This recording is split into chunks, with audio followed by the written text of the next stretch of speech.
Member for Langley Walnut Grove. Thank you, Mr. Speaker.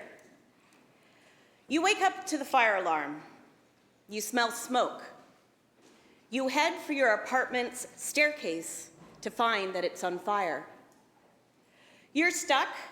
Your building has one staircase and you're 6 stories above the ground, hoping that your fire department can come rescue you.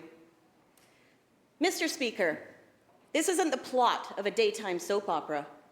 This is the reality created by this government when they removed the 2-staircase requirement from the building code. Why has this Premier removed fire safety from British Columbians and from our frontline firefighters?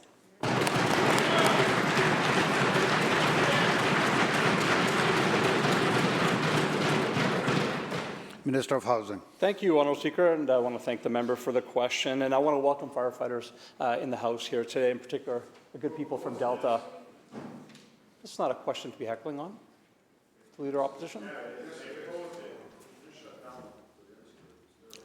Let them finish. I can't believe the Leader of Opposition heckles a question of safety and importance to the community. But Members, the question was very clear about the issue. Let the member answer, Minister, answer the question now. thank you, Honourable Speaker.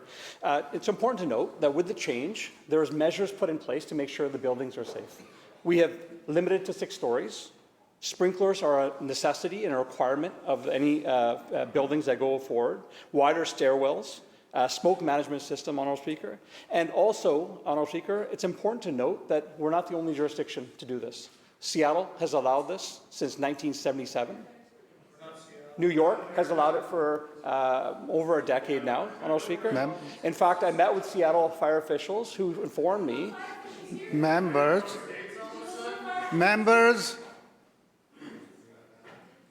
Minister. Thank you, Honourable Speaker.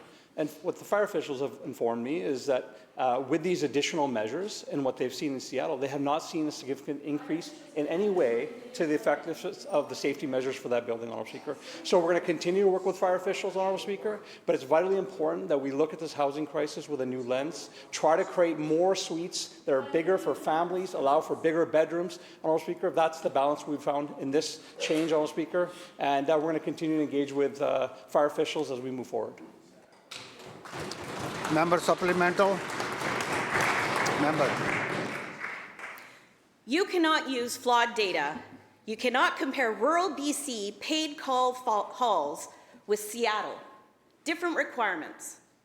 The Fire Chiefs Association of BC, the BC Professional Firefighters Association, and the Greater Vancouver Fire Chiefs Association, that's who's ringing the alarm bell on this issue.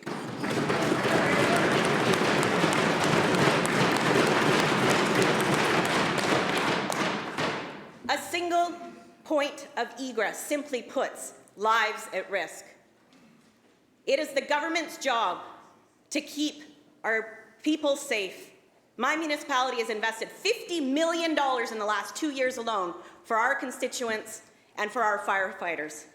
This Premier needs to look up into this gallery and tell the firefighters and the members sitting here today and out on the front lines as we speak, why are they cutting fire safety in British Columbia?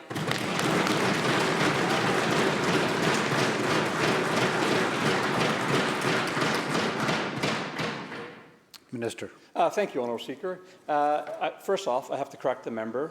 These buildings are not allowed in rural communities. Members implied that rural communities are included. It's only where communities where there's professional fire service. So that's an important measure. Perhaps the member might want to check in with where she got that source from. Honourable Speaker. Members, again incorrect. But that's okay. We'll continue with the question, Honourable Speaker. It's important, and I can share with the member that just this last week, another important research out of the U.S. was released by the Pew Charitable Trust.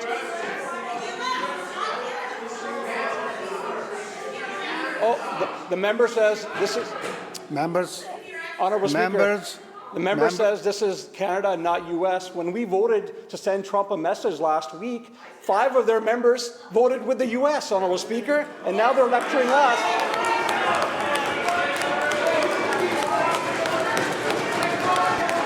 Both You're gonna get your sides, chance. both sides, both sides. Order, members. Members.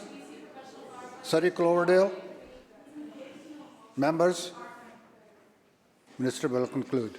Thank you, Honourable Speaker. Again, the Pew Charitable Society did a review of New York and Seattle, and they found over the last 15 years that they could find no evidence that with sprinkler systems and all the measures, safety measures put in, that these buildings are less safe, Honourable Speaker. We continue to look at the research. We continue to find ways to make sure that we can continue to have more housing options, bigger units for families that are much needed in all of our communities, Honourable Speaker, and done in a safe way.